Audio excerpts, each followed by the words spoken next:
भाजपा के राष्ट्रीय अध्यक्ष जेपी नड्डा के बयान की। तो उन्होंने कहा कि पीएम ने भाजपा के विचारों को दिशा दी है। पार्टी पीएम के विजन को लागू कर रही है। कोरोना काल में भाजपा ने लोगों की सेवा की है। मोदी जी ने पार्टी में संस्कारों को बदला है। कुछ लोग देश को कमजोर करना चाहते हैं। कांग्रेस पार्टी ने भारत को कभी समझा ही नहीं। भाजपा के राज्यों में भी फिलहाल के दिनों में भी कुछ घटनाएं घटी है। वहां की सरकारों ने तत्काल एक्शन लिया है। दूध का दूध, पानी का पानी करने के लिए भाजपा की सरकारें हमेशा तैयार है। राजस्थान में भी घटना घटी, लेकिन आज तक कार्रवाई नहीं हुई।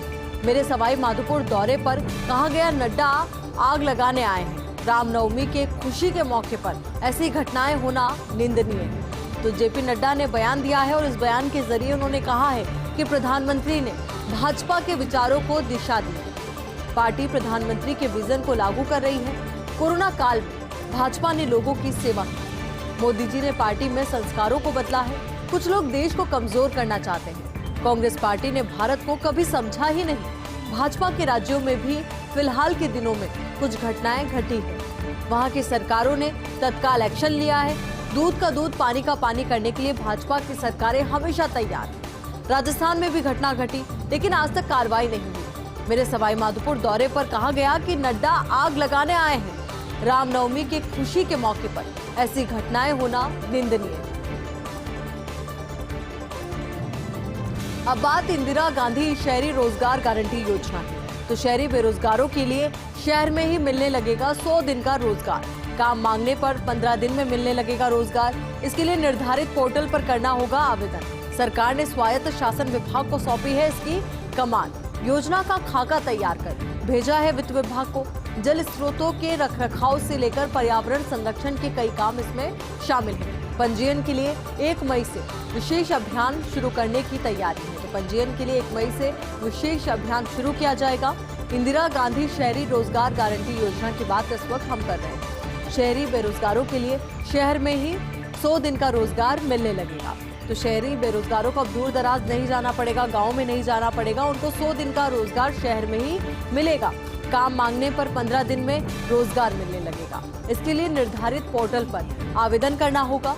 सरकार ने स्वायत्त शासन विभाग को इसकी कमान सौंपी है। तो वहीं योजना का खाका तैयार करके वित्त विभाग को भेजा है।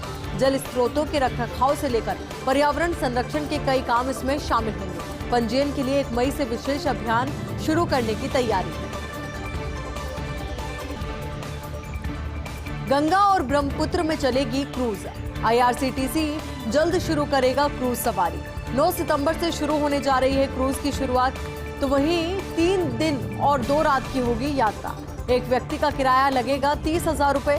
5 वर्ष तक के बच्चे का नहीं लगेगा कोई किराया। क्रूज में लग्जरी रूम के साथ डाइनिंग एरिया और ओपन एरिया होगा। तो अपने आप में बेहद खास शुरुआत के तौर पर आप इसे देख सकते हैं, क्योंकि गंगा और ब्रह्मपुत्र में क्रूज चलेगी। आईआरसीटीसी जल्द शुरू करेगा क्रूज सवारी। तो वहीं 9 सितंबर से शुरू होने जा रही है ये क्रूज। तो वहीं क्रूज की शुरुआत में 3 दिन और 2 रात की यात्रा होगी। तो वहीं एक व्यक्ति का किराया लगेगा 30,000 रुपए। 5 वर्ष तक के बच्चों का कोई किराया नहीं लगेगा। क्रूज में लग्जरी रूम के साथ डाइनिंग एरिया होगा और साथ ही ओपन एरिया भी होगा। 24 अप्रैल से भर्तियों का मौसम। 24 अप्रैल को एपीआरओ भर्ती परीक्षा से होगी शुरुआत। कर्मचारी चयन बोर्ड इस साल करवाएगा 22 भर्तियां। 7 भर्तियों की आवेदन प्रक्रिया हो चुकी है पूरी, जिनमें आ चुके हैं 27,67,000 आवेदन। वहीं बोर्ड ने 4 भर्तियों की आवेदन प्रक्रिया प्रारंभ कर रखी है। अकेले वनपाल वन रक्षक भर्ती के लिए आ चुके हैं 22 लाख आवेदन। तो 24 अप्रैल से भर्तियों का मौसम शुरू होने जा रहा है। 24 अप्रैल को एपीआरओ भर्ती परीक्षा से इसकी शुरुआत की जाएगी। कर्मचारी चयन बोर्ड इस साल करवाएगा 22 भर्तियां। 7 भर्तियों की आवेदन प्रक्रिया पूरी हो चुकी है, जिनमें आ चुके हैं 27,67,000 आवेदन। तो वहीं बोर्ड ने 4 भर्तियों की आवेदन प्रक्रिया अभी प्रारंभ कर रखी है। अकेले आपको बता दें, वनपाल और वन रक्षक भर्ती के लिए 22 लाख आवेदन आ चुके हैं।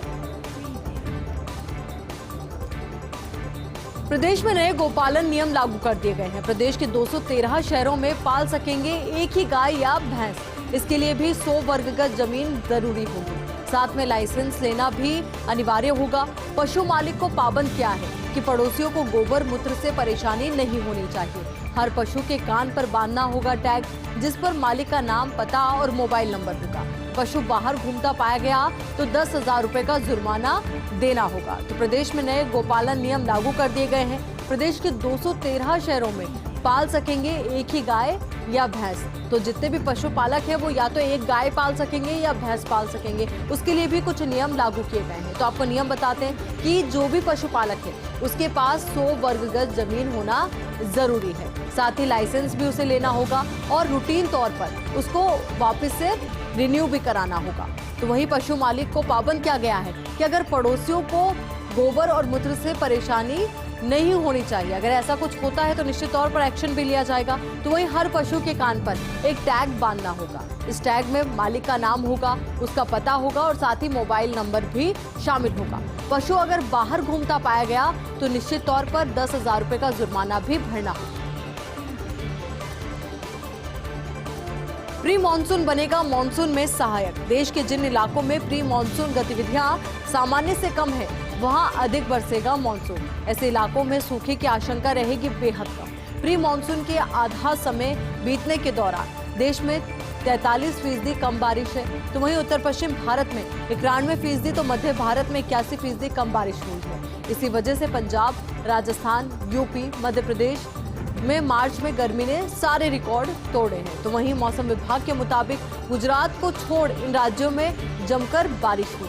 तो प्री मानसून बनेगा मानसून में सहायक। देश के जिन इलाकों में प्री मानसून गतिविधियां सामान्य से कम है वहां अधिक बरसेगा मानसून। ऐसे इलाकों में सूखे की आशंका बेहद कम रहने वाली है। प्री मानसून के आधा समय बीतने के दौरान देश में 43% कम बारिश है। तो वहीं उत्तर पश्चिम भारत में 91%, तो मध्य भारत में 81% कम हुई है बारिश। इसी वजह से पंजाब, राजस्थान, यूपी, मध्य प्रदेश, गुजरात में मार्च में गर्मी ने सारे रिकॉर्ड तोड़ दिए। मौसम विभाग के मुताबिक गुजरात को छोड़ इन राज्यों में जमकर बारिश होगी। श्री महावीर जी में छाई रौनक। श्री महावीर जी में आज निकलेगी शोभा यात्रा। आज दोपहर 2 बजे निकलेगी रथ यात्रा। मंदिर से 1 किलोमीटर की दूरी पर गंभीरी नदी के किनारे अभिषेक होगा। इसके लिए नदी में पांचना बांध से छोड़ा गया है पानी। सैकड़ों सालों से गंभीरी नदी के तट पर होता है भगवान का अभिषेक। कार्यक्रम में देश के कोने कोने से जुटे हुए हैं हजारों श्रद्धालु। 11 अप्रैल से शुरू मेला चलेगा 18 अप्रैल तक। तो 11 अप्रैल से शुरू हुआ मेला 18 अप्रैल तक चलेगा। तो वहीं आपको बता दें कि श्री महावीर जी में रौनक छाई हुई है। श्री महावीर जी में आज निकलेगी शोभा यात्रा। आज दोपहर 2 बजे रथ यात्रा निकाली जाएगी। तो वहीं मंदिर से 1 किलोमीटर दूर गंभीरी नदी के किनारे अभिषेक किया जाएगा। इसके लिए नदी में पांचना बांध से पानी छोड़ा गया है। सैकड़ों सालों से गंभीरी नदी के तट पर होता है भगवान का अभिषेक। कार्यक्रम में देश के कोने कोने से जुटे हुए हैं हजारों श्रद्धालु। 11 अप्रैल से शुरू मेला चलेगा 18 अप्रैल तक। खबरें इस बात को लेकर के ज्यादा तेज है कि कर्नाटक भाजपा में all is not well. Party में अंदरूनी कलह चल रही है 1 दशक से। पहले अनंत कुमार और बीएस येदियुरप्पा में नहीं बनती थी। अब बीएल संतोष की महत्वाकांक्षा बन रही है विवाद का कारण। शायद संतोष की महत्वाकांक्षा कर्नाटक का मुख्यमंत्री बनने की है। पार्टी के अंदरूनी खींचतान के चलते ही वरिष्ठ नेता केएस ईश्वरप्पा ने दिया है इस्तीफा। चर्चा है कि ईश्वरप्पा ने दिल्ली के दबाव में ही भाजपा का दामन छोड़ दिया, जबकि ईश्वरप्पा को हिंदुत्व चेहरे के साथ येदियुरप्पा मुंबई का प्राप्त था समर्थन। और कर्नाटक कांग्रेस में आने वाले दिनों में और बढ़ सकती है खींचतान। तो तस्वीरें और खबरें जिस तरीके से सामने आ रही है, लग यही रहा है कि कर्नाटक भाजपा में सब कुछ ठीक नहीं है। All is not well. Party में अंदरूनी कलह 1 दशक से चल रही है। पार्टी के अंदर जो अंदरूनी खींचतान चल रही है, अंदर खाने में जो कलह चल रही है, वो 1 दशक से जारी है। पहले अनंत कुमार और बीएस येदियुरप्पा में नहीं बनती, तो वहीं अब बीएल संतोष की महत्वाकांक्षा विवाद का कारण बन रही है। बीएल संतोष की जो महत्वाकांक्षाएं बढ़ती जा रही है, वो एक बड़े विवाद के कारण के तौर पर देखी जा रही है। शायद संतोष की महत्वाकांक्षा कर्नाटक का मुख्यमंत्री बनने की है, ये भी खबर सामने आ रही है। तो वही पार्टी के अंदरूनी खींचतान के चलते ही वरिष्ठ नेता केएस ईश्वरप्पा ने इस्तीफा दिया है। चर्चा है कि ईश्वरप्पा ने दिल्ली के दबाव में ही भाजपा का दामन छोड़ दिया है, जबकि ईश्वरप्पा को हिंदुत्व चेहरे के साथ येदियुरप्पा और मुंबई का समर्थन प्राप्त था। पर अंदरूनी कलह के चलते और साथ ही आपको बता दें कि दिल्ली के दबाव में कहा यही जा रहा है कि उन्होंने इस्तीफा दिया है और कर्नाटक कांग्रेस में आने वाले दिनों में ये खींचतान और भी बढ़ी हुई नजर आ सकती है। अब बात करते हैं बेहद महत्वपूर्ण सवाल की। क्या विपक्ष से अलग है केजरीवाल के रास्ते? विपक्ष से अलग क्यों है ये केजरीवाल के रास्ते, जबकि आपको भी लड़ना है भाजपा के ही खिलाफ? दरअसल केजरीवाल भाजपा को उसी की रणनीति और सिद्धांत से टक्कर देते हैं। केजरीवाल भड़काऊ भाषण या विभाजनकारी राजनीति से बनाए रखते हैं दूरी।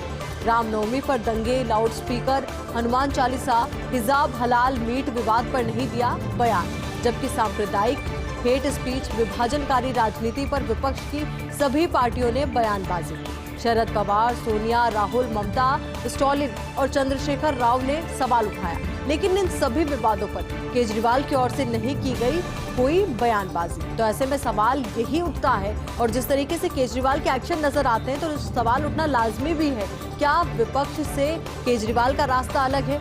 तो वहीं ये वजह क्या है इसके पीछे, क्यों विपक्ष से अलग रास्ता है केजरीवाल का? जबकि आम आदमी पार्टी को भी भाजपा के खिलाफ ये चुनाव लड़ना है, और ये देखा भी जाता है कि जहां पर आम आदमी पार्टी को कांग्रेस और बीजेपी दोनों कमजोर स्थिति में नजर आती है या कांग्रेस कमजोर स्थिति में नजर आती है, तो वो भाजपा के खिलाफ प्रमुखता से लड़ने की कोशिश करती है। पर अब इसके पीछे वजह क्या है कि क्यों वो इस तरीके की बयानबाजी नहीं करते, तो ये बात भी सामने आई है। और लगता भी है जिस तरीके से एक्शंस नजर आते हैं आम आदमी पार्टी के, कि केजरीवाल भाजपा को उसी की रणनीति से और उसी के सिद्धांत से टक्कर देते हैं। केजरीवाल भड़काऊ भाषण या विभाजनकारी राजनीति से हमेशा दूरी बनाए हुए रखते नजर आते हैं। रामनवमी पर दंगे हो या लाउडस्पीकर की बात हो, हनुमान चालीसा की बात हो, हिजाब, हलाल मीट विवाद की बात हो, सभी पर उन्होंने बयान नहीं दी। जबकि सांप्रदायिक हेट स्पीच, विभाजनकारी राजनीति पर विपक्ष की सभी पार्टियों ने बयानबाजी की। शरद पवार, सोनिया, राहुल, ममता, स्टॉलिन और चंद्रशेखर राव ने सवाल उठाए। मुद्दों को लेकर वो बयानबाजी करते हुए आए, पर वहीं केजरीवाल शांत नजर आए। पर केजरीवाल की ओर से जो बयानबाजी नहीं की गई है, इसको लेकर के कहा यही जा रहा है कि जिस तरीके से बीजेपी की रणनीति है, बीजेपी का जो फॉर्मेट है, उसी को अपनाते हुए केजरीवाल आगे बढ़ रहे हैं।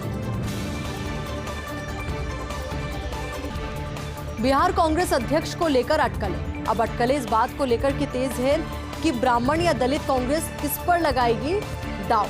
दोनों समुदायों से अगर हम बात करें तो ब्राह्मण या दलित किस पर कांग्रेस पार्टी दांव लगाएगी। मौजूद प्रदेशाध्यक्ष मदन मोहन झा ने सोनिया गांधी से मुलाकात की है। अब कहा जा रहा है मदन मोहन झा का इस्तीफा होगा मंजूर। बिहार में कांग्रेस की दुविधा है कि ब्राह्मण को हटा किसे दिया जाए मौका, वापस किसी ब्राह्मण चेहरों को लाया जाए या फिर दलित पर लाए दांव। तो दलित पर दांव लगाएं या फिर से किसी ब्राह्मण चेहरे को ही वापस लाया जाए। तो ब्राह्मण चेहरों में विजय शंकर दुबे और प्रेमचंद्र मिश्र के नामों की चर्चा है। वहीं दलित फेस के लिए अगर हम बात करें तो दलित फेस के लिए कन्हैया कुमार का नाम सामने आ रहा है। और पंजाब में दलित दांव फेल होने के कारण कांग्रेस कुछ हिचक रही है। तो पंजाब में बड़ा दांव चला था कांग्रेस पार्टी ने, एक दलित को मुख्यमंत्री बनाया और उसे उम्मीद भी थी कि निश्चित तौर पर इसका चुनाव परिणाम में असर देखने को मिलेगा, पर वहां पर ये दांव फेल होता हुआ नजर आया। तो अब ऐसे में सबसे बड़ी मुश्किल और चुनौती यही है कांग्रेस पार्टी के समक्ष कि बिहार में कांग्रेस अध्यक्ष किसे बनाया जाए, ब्राह्मण या दलित कांग्रेस किस पर लगाए अपना दांव। मौजूद प्रदेशाध्यक्ष मदन मोहन झा ने सोनिया गांधी से मुलाकात की है और अब कहा जा रहा है कि मदन मोहन झा का इस्तीफा मंजूर होगा। बिहार में कांग्रेस की दुविधा है कि ब्राह्मण को अगर हटाते हैं तो फिर मौका किसे दिया जाए, और वापस अगर किसी ब्राह्मण चेहरे की बात की जाती है तो फिर किस पर दांव लगाया जाए, या फिर अगर दलित दांव चला जाता है तो किस तरीके की स्थिति वहां पर होगी। और अगर हम बात करें ब्राह्मण चेहरों की, तो ब्राह्मण चेहरों में वो नाम बेहद चर्चा में है, विजय शंकर दुबे और प्रेमचंद्र मिश्र, जिनको अध्यक्ष बनाया जा सकता है। वहीं दलित फेस के लिए कन्हैया कुमार का नाम सामने आ रहा है। और पंजाब में दलित दांव फेल होने के कारण कांग्रेस पार्टी कुछ हिचक भी रही है। हिमाचल प्रदेश में आम आदमी पार्टी की तर्ज पर भाजपा ने सबसे पहले की मुफ्त चीजें देने की घोषणा, क्योंकि आम आदमी पार्टी हिमाचल में भी करती मुफ्त में चीजें बांटने की घोषणा। इतना ही नहीं, कांग्रेस नेता भी शायद इसी तर्ज पर करेंगे घोषणाएं। जयराम ठाकुर सरकार ने मुफ्त बिजली, पानी, महिलाओं को बस यात्रा की घोषणा की है। ये तीनों चीजें दिल्ली की केजरीवाल सरकार ने कर रखी है लागू। तो ये तीनों चीजें दिल्ली की केजरीवाल सरकार ने लागू कर रखी है और उसका फायदा भी आम आदमी पार्टी को पंजाब में मिला है शायद, और यही वजह है कि अब भाजपा भी हिमाचल प्रदेश में आम आदमी पार्टी की तर्ज पर ही चुनाव लड़ने जा रही है। भाजपा ने सबसे पहले मुफ्त चीजें देने की घोषणा की है, क्योंकि आम आदमी पार्टी हिमाचल में भी करती मुफ्त में चीजें बांटने की घोषणा। और इतना ही नहीं, कांग्रेस नेता भी शायद इसी तर्ज पर घोषणाएं करेंगे। कहा यही जा रहा है कि मुफ्त में चीजें देने की जो घोषणाएं हैं वो आम आदमी पार्टी की ओर से तो की ही जाती, पर वहीं दूसरी अगर हम बात करें कांग्रेस पार्टी की, तो उसकी ओर से भी इस तरीके की घोषणाएं की जाएंगी। तो जयराम ठाकुर सरकार ने मुफ्त बिजली की बात की है, पानी की बात की है, तो वहीं महिलाओं को बस यात्रा की सौगात भी देने की बात की। ये तीनों चीजें दिल्ली की केजरीवाल सरकार ने लागू कर रखी है। अब बात करते हैं क्रिकेट के महाकुंभ आईपीएल 2022 की। शनिवार का दिन रहा लखनऊ और बेंगलुरु के नाम। पहले मुकाबले में लखनऊ ने मुंबई को 18 रन से हराया। लखनऊ ने मुंबई के सामने रखा था 200 रन का लक्ष्य। कप्तान केएल राहुल ने खेली 103 रन की शानदार पारी। लक्ष्य का पीछा करते हुए 181 रन ही बना सकी मुंबई इंडियंस। दूसरे मुकाबले में बेंगलुरु ने दिल्ली पर 16 रन से जीत दर्ज की। बेंगलुरु के दिनेश कार्तिक ने 34 गेंदों में खेली 66 रन की धुआंधार पारी। दिल्ली के डेविड वार्नर की 66 रन की पारी काम नहीं आई। आज दोपहर 3:30 पर पंजाब बनाम हैदराबाद मुकाबला होगा। शाम 7:30 पर गुजरात बनाम चेन्नई के बीच मैच होगा।